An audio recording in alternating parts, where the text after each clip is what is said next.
do this. And let's see here, switch that back there because, hey everybody, welcome to another Zenny62 Live YouTube program event. And I'm proud to introduce my friend, what I'm going to do in a moment once I calibrate. The meta tags will only take, as you know, a few minutes, or actually a few seconds, and we'll get going. The event is here as I click on it, and it's now listed. We are live now. Go to the live control room, and the stream is good, excellent. So we're good to go. And as Batman would say, batteries to power, turbines to speed. Remember that line, Keith, from Batman? That's a classic Adam West line. Batteries to power, turbines to speed, and we'll view on watch page. And here we are, and I'm going to type in hello everybody. Yep, hello all. And I'm going to mute my voice there. And we've got a great sponsor already. That cool. YouTube's really responding. So we've got that. I'll do the tag there, and I am going to now put this over to Skype and introduce you all to Keith Bruce. Keith Bruce, for those of you who really pay attention to business of sport. Hey Keith, how you doing? Doing well, Zenny. How are you? Excellent. Was the executive director of the Super Bowl 50 host committee, and I can now, in this venue, thank him very, very much for allowing me to be a part of the best Super Bowl experience I've ever had. And I don't say that just because of the way I was involved. I really mean that. You did a fantastic job. You really did. And what I wanted to talk about, because I'm just mindful of your time, I had Stephanie Martin on, who was your director of communications last Thursday, and also a longtime friend. And we talked about lessons learned from Super Bowl 50. As the executive director of the host committee, first of all, what did you learn? And welcome. Welcome.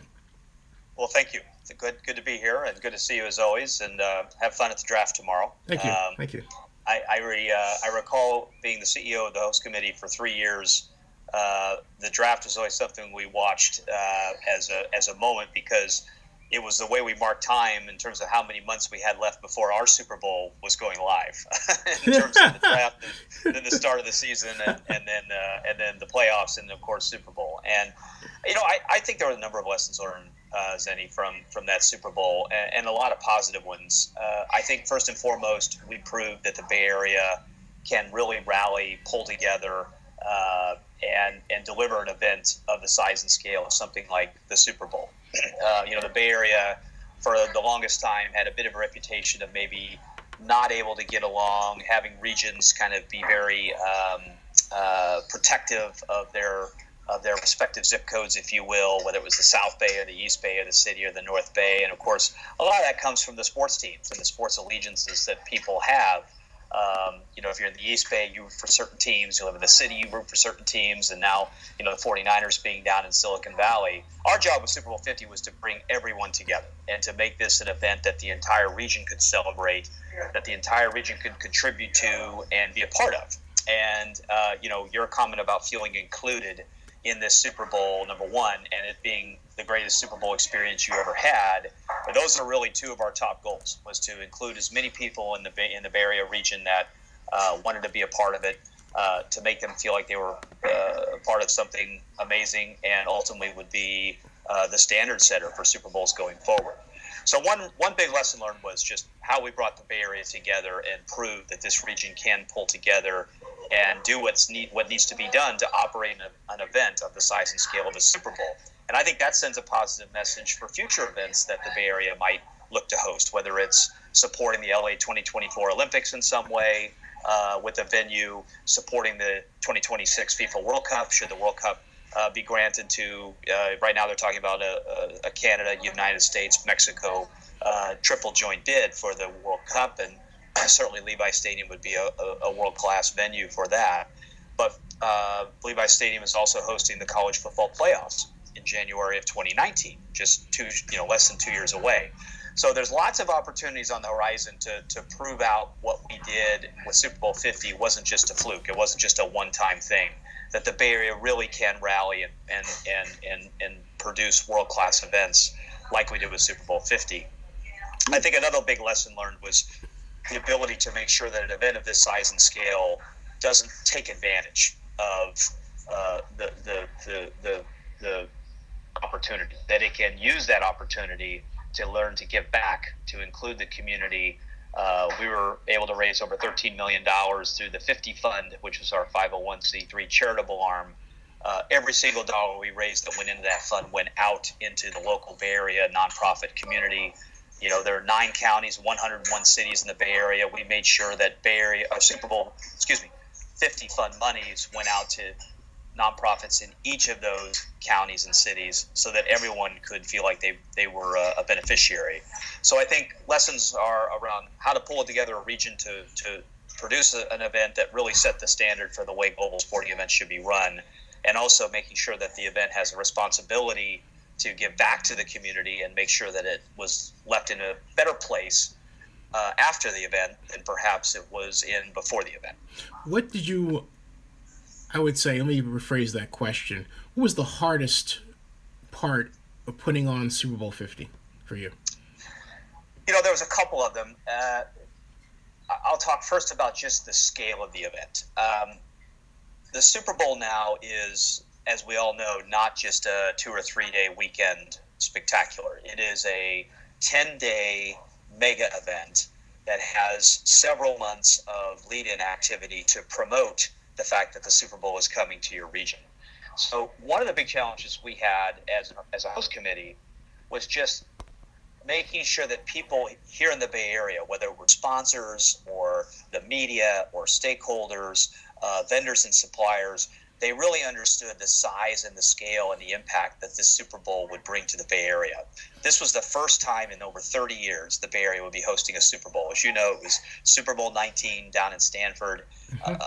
Several eras of Super Bowl in history. So today's current modern day Super Bowl brings so much more positive and negative attention. And so we wanted to make sure that the region was ready and that they understood that this wasn't the same thing as a Giants World Series parade or a one-day major concert event. This was 10 straight days of hundreds of thousands of people participating in this historic, 50th Super Bowl, and getting the region to understand that. I understood it because this was going to be my 15th consecutive Super Bowl. If you know, I've done a number of major global sporting events around the world, the Olympics, the World Cup. I understand the size and scale of these things and what they mean to a region, and more importantly, what it takes to prepare to be able to produce and deliver an event of that size and scale.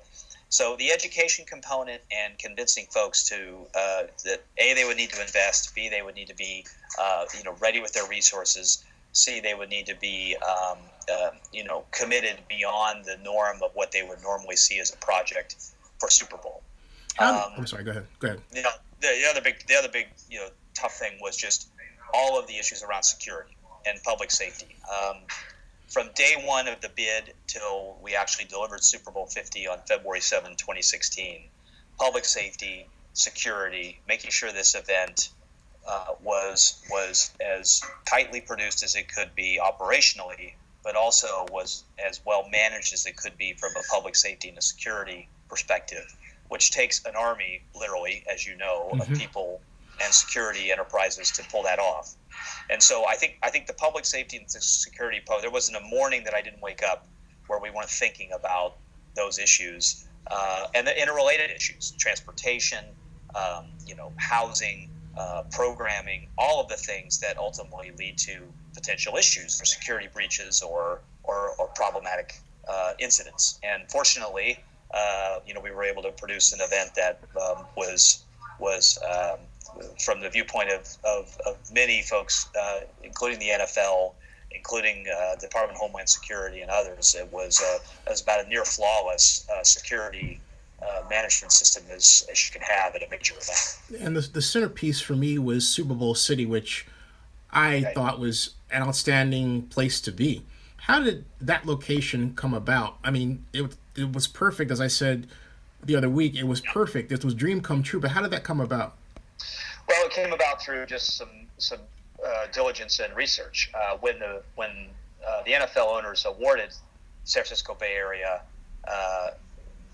the the rights to host Super Bowl 50, it wasn't included in the bid exactly where the fan village would be, where Super Bowl City, the name Super Bowl City was not in the original bid. So that was the work of the host committee. And so I think when Daniel Lurie hired me on as the CEO of the committee, one of the things he was banking on with my experience was an understanding of the importance of these fan villages, how to build them, how to operationalize them, how to get the right team, the right people, the right partners engaged, so that it would be a once-in-a-lifetime experience. And I always draw the analogy, Super Bowl City was built for the million-plus people that didn't have an opportunity to have a ticket to go to the game. Only 70,000 people were going to be lucky enough to go to Super Bowl 50 at Levi Stadium. We wanted Super Bowl City to be there for everybody else that perhaps wanted to be a part of Super Bowl 50, but didn't have either the resources or the capability to acquire a ticket to the game, or the desire, quite frankly. And so we looked at a regional area that allowed people to easily access. We chose the waterfront area because of its iconic beauty, because of its accessibility to public transportation. You could take a ferry there from the North Bay and the East Bay. You could take BART, you could take Muni. There was rail access. So it really delivered on the ability to deliver large quantities of people through public transportation, so we wouldn't have a lot of artery clogging with cars and so forth. Also, it was the financial area, so businesses could participate in Super Bowl City and promote themselves accordingly. And then finally, in the bid, the NFL wants to make sure that where you put your fan village is where people would most want to come if they were visiting San Francisco.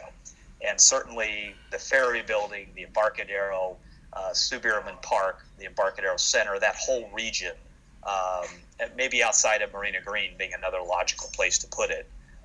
But Marina Green didn't have the walk-up potential that certainly the Embarcadero and the Ferry Building had, nor did it have the public transportation access.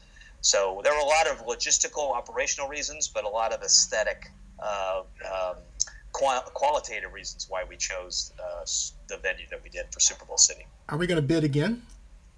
Yes, I am certain that we will bid again. I think it's probably a couple years away. The Super Bowl host cities have been selected through Super Bowl 55. So we have Minneapolis, which will host 52, Atlanta hosts 53, Miami hosts 54, and Los Angeles in their new stadium will host 55. So that'll take us through 2021. 2022 and 2023, I believe, are going to be years where we will not bid. But after that, so 2024, 2025, 2026, that next window is probably the next opportunity to bid on a Super Bowl. Hey, by the way, in programming note for those watching who say their stream might be for wiki, I'm getting a good stream here, so maybe might want to try it on your end and free up some RAM. I know it's a different time of day than we're used to, but the stream here is just fine. Hey, Keith, switching gears now at 6:15 or 3:15 your time, talk to me about NASL, because now... Yeah. NASL. Oh, and I just want to do a little transition talk real quick too. As you know, the Raiders were granted the right to leave the Bay Area for Las Vegas. What does that say, if anything, about the future of sports in the Bay Area? Well, I think the future of the sports in the Bay Area is still very, very strong. There's no question about it. When you look at the fan bases of the teams that are in the Bay Area, and the Raiders are still going to be in the Bay Area for the next, 2 to 3 years. Right. So, there's still that consumption model going on. And I think the fans here are some of the best fans you'll see anywhere, not just in the United States, but in the world. So I'm very bullish on sports in the Bay Area. I'm very bullish on continued growth. We've got championship teams. We've got teams that compete for championships. We've got fans that are, avid followers of their teams and their sports. So it always hurts to lose a professional team to another city. It hasn't happened in the Bay Area in a long, long time. So I think that's part of the sting maybe of it. But at the end of the day, sports is a business, and at the end of the day, there was a decision made that allows the Raiders to move to Las Vegas, and so you move on. That's a business decision that's been taken by the NFL and I Raiders. personally think the deal's going to fall apart, Keith. I'm just letting you know. I just think it's going to fall flat on its face. Well, yeah, but that's me. Time will tell. And now, Joshua Gonzalez has a question. He says, "Why?" And before we talked about NASL, why is Oakland getting picked on by other cities? That's his question. In terms of the Raiders, and then the idea of the A's may join them in Vegas, even though I think that's not going to happen.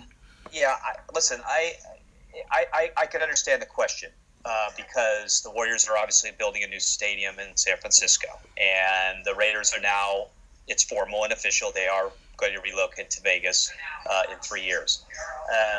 But I do know that the A's, and they have stated the A's, and Dave Cobble's a very good friend and the president of the A's. He's a good guy. They're committed to Oakland. They're committed to figuring out a way to build a new stadium in Oakland and be that city's franchise.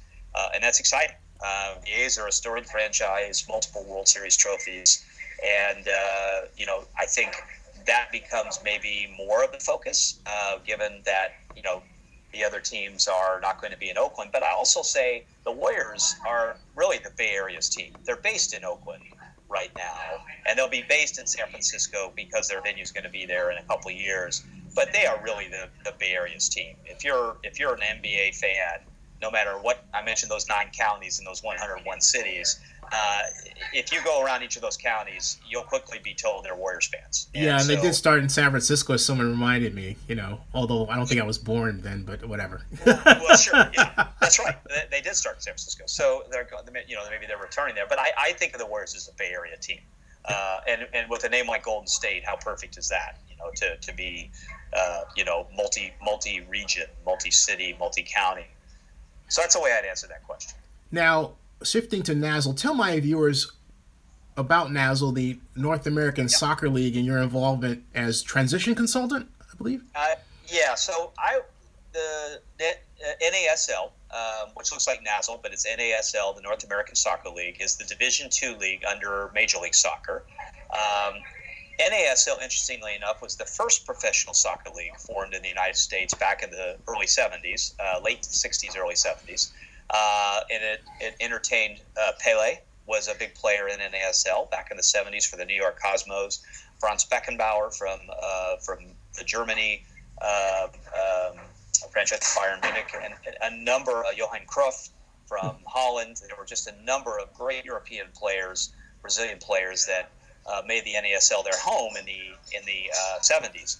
And then in the mid 80s, it fell on financial hard times and it shut down. The World Cup happened in 1994. Major League Soccer was born in 1995. And a group of people relaunched the NASL back in 2011 and started this Division II league. And it was built on 12 teams across the region. And over the course of 5 years, the NASL grew. But then in the last year, it has shrunk dramatically. In 2016, it went from having 12 teams to this year having 8 teams. And so I was asked by the ownership group of the NASL, the 8 club owners, back in December after attending a Board of Governors meeting. And just to back up, a little plug for the local home team here, the San Francisco Deltas are the new NASL franchise playing professional soccer at Kezar Stadium, former home of both the Raiders and the 49ers. In San Francisco. And so they're playing their third home match this Saturday night against the New York Cosmos at 7:30 p.m. at Kezar. And I highly encourage everyone watching to go out and root on the Deltas and watch some pretty amazing soccer, professional grade soccer. So through that relationship of being on their board and joining their board in the fall of last year, as I was wrapping up the Super Bowl 50 host committee duties, I was invited to meet with a number of the owners. In early January, the NASL was sanctioned as Division II provisionally, and they asked me to come on as a transition consultant, essentially like an executive in residence or an interim CEO, to help the league reestablish its direction. It definitely had fallen on hard times, and with only 8 teams, they needed to solidify, establish a vision for the league, where they wanted to go. They realized they'd kind of hit bottom, and now they wanted to move back up. in terms of status and in terms of quality of play and in terms of fan engagement. So I was kind of in the right place at the right time to come in and help them. And I've been doing this now for 4 months. And I'm continuing on in the interim capacity, at least for another month or two, to help this league continue to become a viable enterprise going forward. There's definitely room for growth in professional soccer. MLS has done a phenomenal job, not just with the San Jose Earthquakes here in the Bay Area, but across the board in terms of its growth. And you have a number of markets signing up to want to become a franchise for the MLS. You know, we are fortunately seeing some interest from expansion groups and expansion markets to grow the NASL and to get it back up to that 12 teams in the league for next season, which is our goal, and we're making some progress towards that.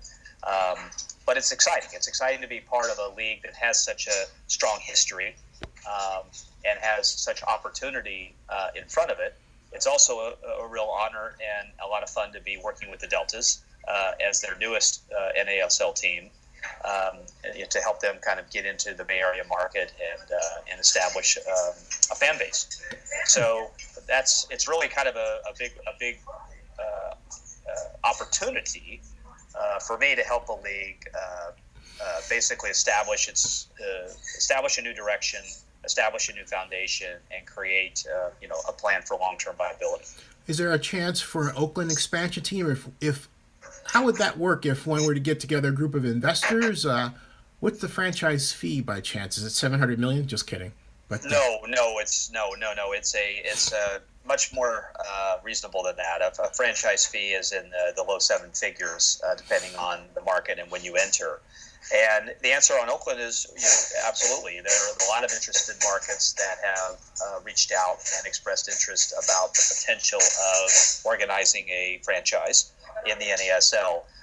One of the things that's interesting about the NASL is, unlike Major League Soccer and the United Soccer League, which is another Division II league that was Division III last year, the NASL is really played in the what I call the global perspective of the game, meaning that the players are free to be transferred to other teams or to other countries for that matter. It's a much more open market system. There is no single entity enterprise like there are in other leagues. So the league is really there as an organizer and a provider of administration, of resources, of commercial organization, and so forth. And the teams are really free enterprise entities that have full equity in their clubs and control over their players and how they're transferred and trained. So that's of interest to a lot of potential expansion groups who see it as an attractive model. It's the way the model works in Europe. All the big European leagues work on the same model, as well as Asia Pacific, Latin America. So because it has more of a global view and a global perspective, it attracts some unique individuals who might want to be a part of it. And which includes you, by the way. And so, yeah. So what's the ultimate objective? Is it to expand the teams overall in the Bay Area, or just nationwide, or both, or? Yeah, there are 3 or 4 goals, but one is definitely to grow through expansion groups, and I think the league we're hopeful to be able to announce a couple of new teams joining the league in 2018, possibly even more than 2 teams. But that's definitely a near-term goal, is to grow the league through expansion. Number 2 is to increase the league's visibility through broadcast and streaming and digital channels. We just restructured our media deals so that our linear broadcast deal is on beIN Sports, which has a huge soccer following. You can also see matches on ESPN3 through a digital streaming. San Francisco, the Deltas have done a deal with Twitter, so you can watch Deltas games on Twitter through Periscope. So there are a number of venues, or media outlets rather, to be able to view NASL matches, but it's not consistent enough yet, and it's not as broad as we would like to see it. And so I think growth and visibility, continuing with great partnerships that we're establishing with beIN and ESPN, and just seeing where the league can go on a visibility front is important. So expanding and growing the visibility of the league are two really important goals that I'm working on right now. So I know you're going to keep us abreast of it. I'm mindful of your time. It's 6:26 or 3:26 your time, and you got to get to your meeting. But 5-minute wrap up. yeah, but so Keith, are you going to write a book about about Super Bowl 50 and your lessons, or because I was thinking, hey, there's a story here to be told, from your point of view as well. Your thoughts? I think my book, when I write it, will be include my time leading Super Bowl 50 and the lessons learned there. But I think it's also going to be on a bigger viewpoint, and that is around the power of sports to transform, the power of sports to make a difference, a meaningful difference in community, a meaningful difference in people's lives beyond just the competition on the field. And I think sports, I call it the great equalizer. Yep. Whether you're 8 or you're 80, you care. And so I think how do you translate that care into things that allow the sport to become even more powerful than what you see on the field of play. And there were so many lessons learned from Super Bowl 50, and Pat and Stephanie's book, I think, does a great job of laying out a lot of those lessons. They were both instrumental senior leaders on my team.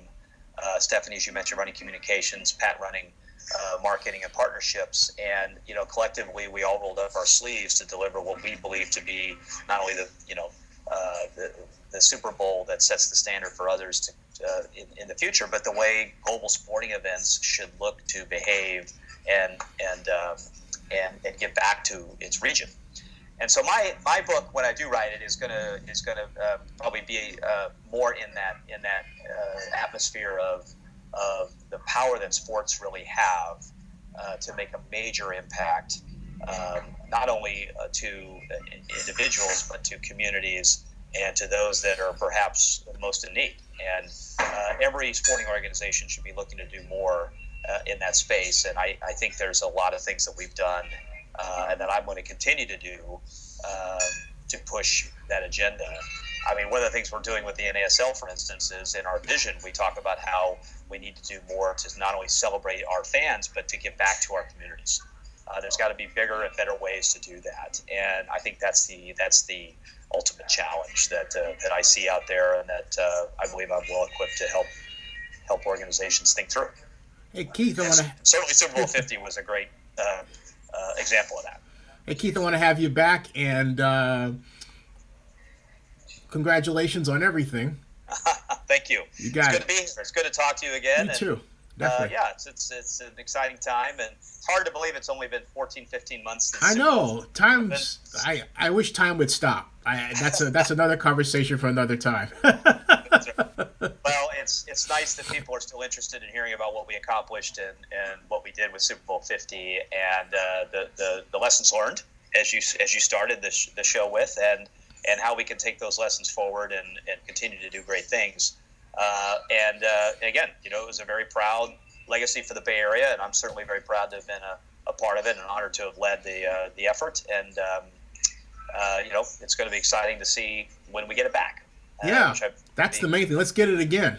Definitely exactly. Got to get it in. Let's get it again and make it even better. You got it, definitely. All right, Keith, I'll ping you again. All right. Have a great time at the draft, Zenny. Definitely. You got it, man.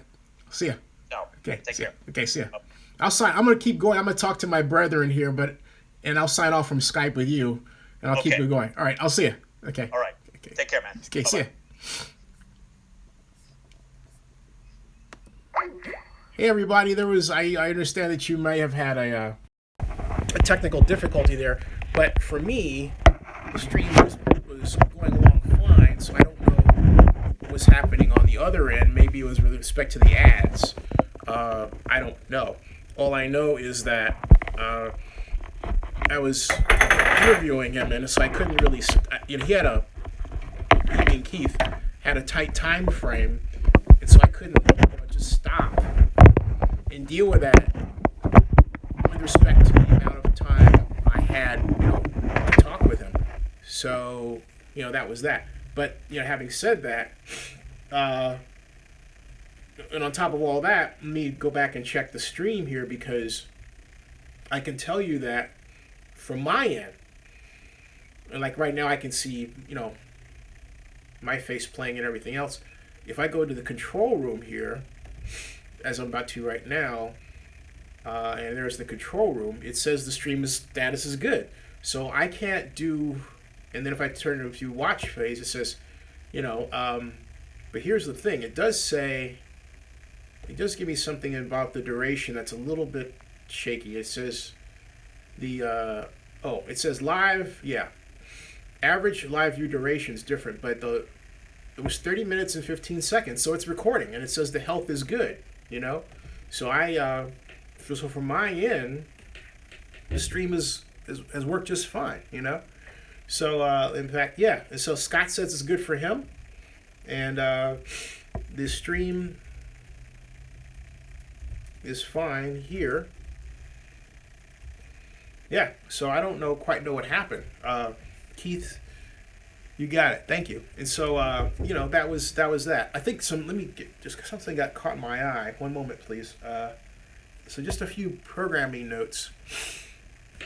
The NFL draft coverage by Zenny62 Media will start tomorrow morning. Technically, it starts today. The sponsor is rypac.com, and you can go to VRYPAC.com, check out the new pack for the tech generation, and also Mirror Corp San Francisco. That's Mirror Corp, CORP.com.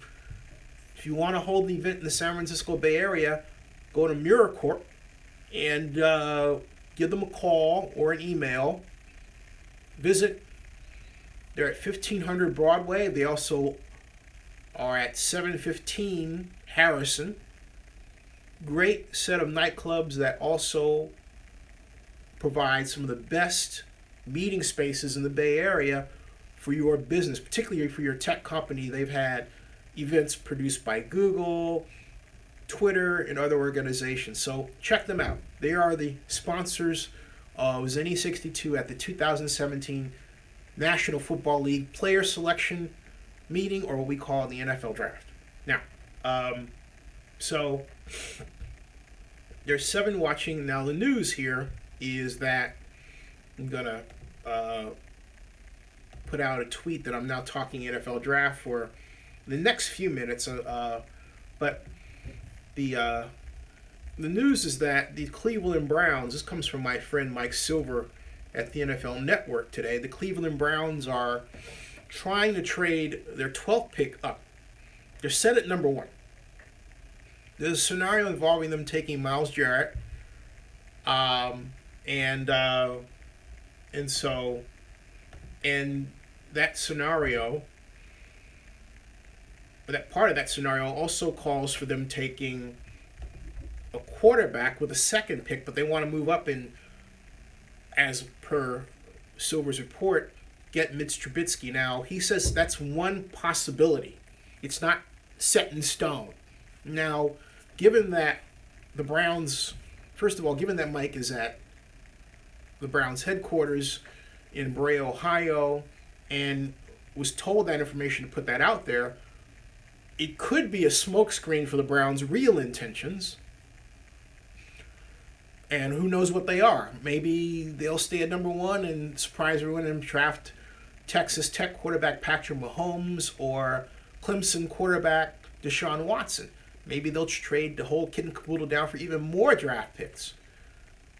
We'll have to just find out, because the one thing that is certain is this.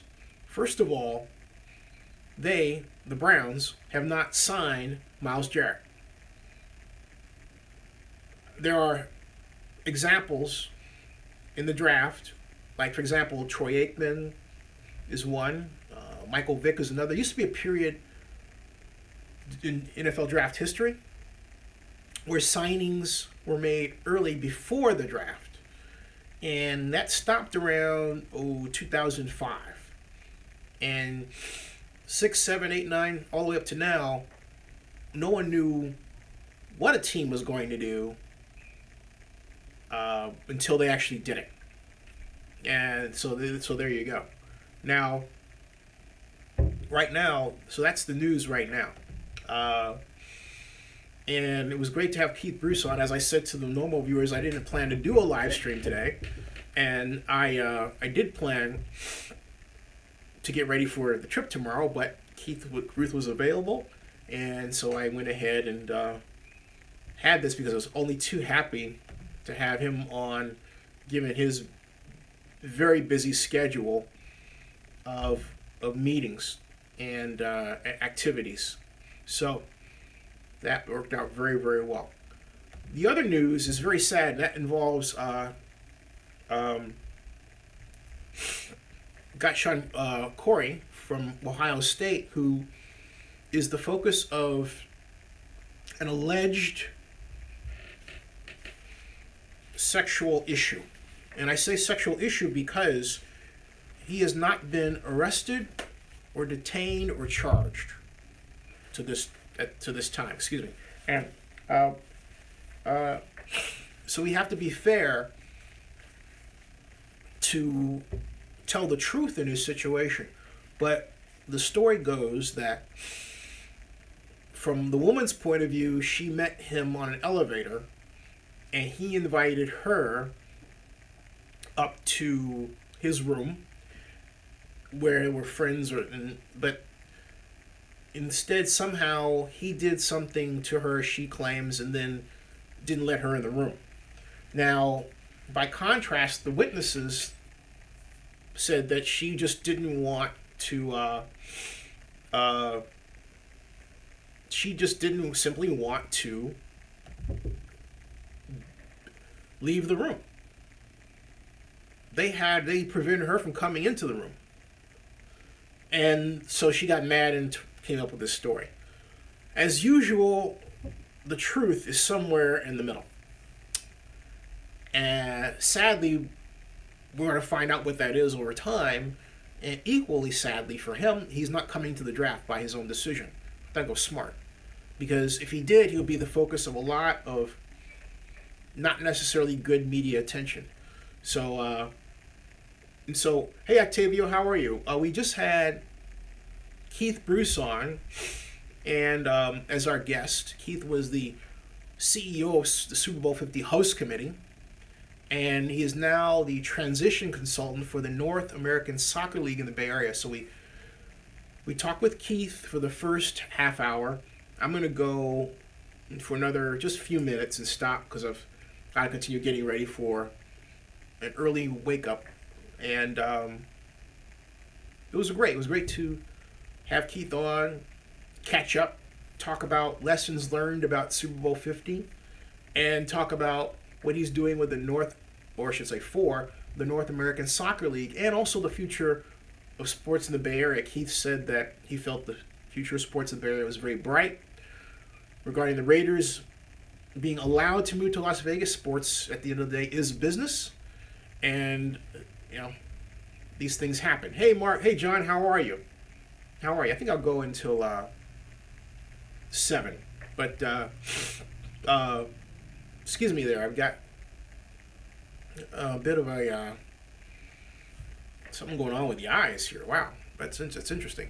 But at any rate, pollen is what it is. It's a high pollen count here in the South at this time, and you know that you're in the spring when you can literally feel the pollen in the air, and it's in your literally eyes and affects your breathing, and that's what I'm dealing with right now. But at any rate, I digress.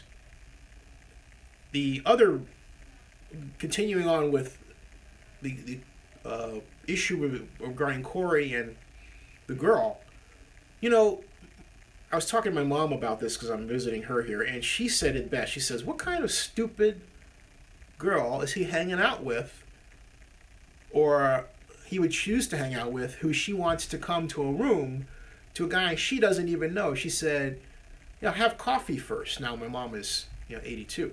So, but even then, And my mom is from the old school. You get to know a girl first, and the girl gets to know you first, and then you move on. But for her to even tell that story, okay, uh, um, Gaston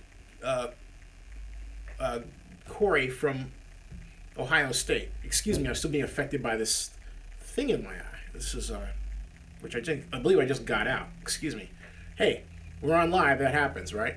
But the bottom line is, in fact, let me see if I can get a little update on what the situation here is about him regarding via Twitter. Okay. So one moment, please, and I'll give you again an update for you. And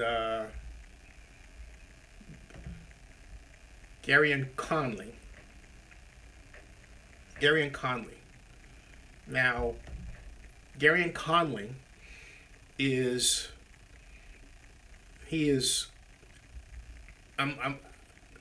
it's a 23-year-old woman who alleges that the projected first-round draft pick violated her in a hotel suite. Okay, that is the story. He categorically denies it. And so that's So Doris, you said that. Yep, he's like, yep. That's the story. And again, there's two facts here. One fact is that somehow they had an encounter because he has witnesses explaining what she was trying to do. Okay? The other fact is that she was trying to do something by her own admission that she shouldn't have been doing in terms of wanting to, go with the player. The question I have is, how did she wind up being in his company to begin with in any case? And she tells it as if, they just had a random elevator encounter. That sounds a little weird, okay, to me. Or maybe he just said hello, and maybe she says, what are you doing? Well, I'm having this draft party, okay? And she probably says, well, can I come? Well, okay. Somewhere in there is the gray area. And, it's quite common for someone to invite people to, be a part of some festivity they're having because of whatever they happen to like about them or want to get to know. So that one thing I can see. But the other part, that's a gray area for me. I mean, just basically what she's alleging is that he basically propositioned her. Okay? And where he says, no, that never happened, that's a tall order. I say to this, for anyone who is on the cusp of stardom in football or sports, particularly if you're a black and male, make videos of what you do as often as possible to tell your own story and have your own evidence. Don't leave anything to a situation where someone can tell your story for you, as is the case here, okay? So that's the story. That's the situation here. Now, aside from that, the good news is that the top player in the draft, Myles Jarrett, is just fine, squeaky clean. By all accounts, will wind up being a Cleveland Browns player. Even if he's not a Cleveland Browns player and he falls a bit, he'll go to someone. He could be a case like Joey Bosa. At one point, people thought that Joey Bosa would be the first guy picked, right? Then he fell a bit. He was a little upset about it, went to the Chargers, and was a productive contributor, without question, in his first year. He really was. Now, and I think Marcello, how you doing? Marcello says, he says they should wear cams like cops do. I think that's a good idea.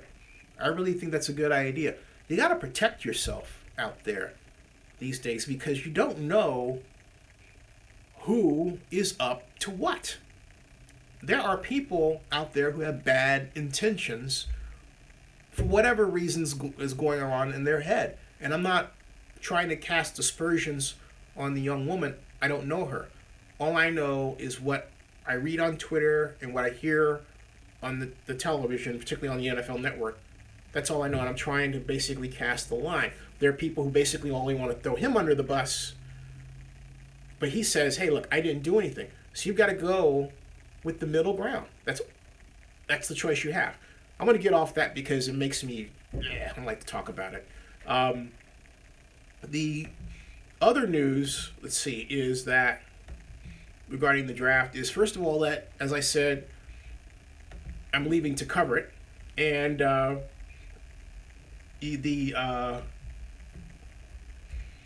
this is NE62 Media's 12th year covering it, and I'm very excited to see what the NFL has wrought in Philadelphia with what is the largest NFL draft presentation, 25 football fields. I'm going to show you as much of it as I can via video and live stream. Now, there's other interesting, really great stories here. For example, there's one on James Conner, who's a cancer survivor, who awaits the new challenge of being drafted by some team in the National Football League. And there's also that other lingering question about Deshaun Watson. Where is Deshaun going to go? Will he be the first pick by the Cleveland Browns? He is a demonstrated winner. He has passing numbers that rival Patrick Mahomes and Mitch Trubisky. He played in a different system, yeah, but a lot of NFL teams use some elements of the kind of read option system that Clemson employs. Barry Lee. And so anyway, stream, I will say stream working for me reads good. And that's the thing, also, Barry, the system is recording a visual image. In other words, what I mean by that is, Barry, I guess something's going on over there, but I don't know. But the bottom line is, its stream is working here well for me, and it seems to be working well for those who can hear it. Can you give me a verbal that is the stream working for you? Yes or no? I'm going to write this. Is the stream working for you? Yes or no? He says it's fine on. Marcelo says it's fine on his end. Okay. And Barry says he might be just taking up bit rates. I don't know. I do not know. So it's fine for Octavio. It's working for him. It's working for me. It's working for Scott. So Barry, you're outnumbered. Man, try restarting your computer. Maybe it's something with your RAM there, right? So because we've got basically 4 out of 5 saying it's good for them, and that's all I can go by. And so, hey Donkey, how you doing? We got 5. Let's see. 5 of 6 people say stream is working. 5 of 6 people say stream is working. So there we go. At any rate, so continuing on, Donkey, I'm well. I'm excited. I've got another, I think 5 minutes before I end this stream because I've got to get ready. We had my friend Keith Bruce on talking about lessons learned from his perspective as the CEO of the Super Bowl 50 San Francisco Host Committee and his new role as the transition consultant for the North American Soccer League. Outstanding talent in person and a great conversation. Glad we were able to put it together. So now I'm going to have a number of people on my live stream tomorrow, but I'm going to start with individual videos tomorrow, okay? and we're going to go from there. So basically, we've got flying out early in the morning, and then getting in at 9 o'clock, 10 o'clock, put my stuff down at the hotel, go get my credential, come back, get set up, that sort of thing. That's what we're looking at, all right? Now, what am I looking forward to? I said that regarding Philadelphia. Enough about me, though. Oh, the other news, shifting gears to talk about the Raiders, is this, all right? The fact is that the Alameda County Council and the Oakland lawyers and their consulting attorneys have looked at the various avenues they have legally with respect to the Raiders being allowed to relocate, okay? And so, what I don't know is what the next steps will be. I'm getting radio silence about that, which tells me, knowing the players as I do, the people as I do, there is something brewing. I can't specifically say what that is. I do know that points to two areas of possible lawsuits. First of all, city and county. Second of all, the one that's being led by Ray Bobbitt, who is the nightclub owner and promoter in San Francisco, who's done a wonderful job of assisting the current fan base in developing a united front to fight the Raiders' relocation. So that's what I know right now. And as I gather more information, I'll inform you more of what I know, obviously. Yeah. So I'm going to wrap up, let's see here, in about 4 minutes. Thank you, Donkey. I'm going to wrap up in 4 minutes. And I'll say watch 62 on YouTube.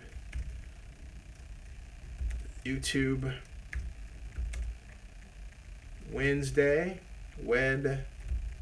It's always interesting to me that Wednesday is actually Wednesday for the NFL draft. I think that's funny. Now, sorry, Barry. Stream worked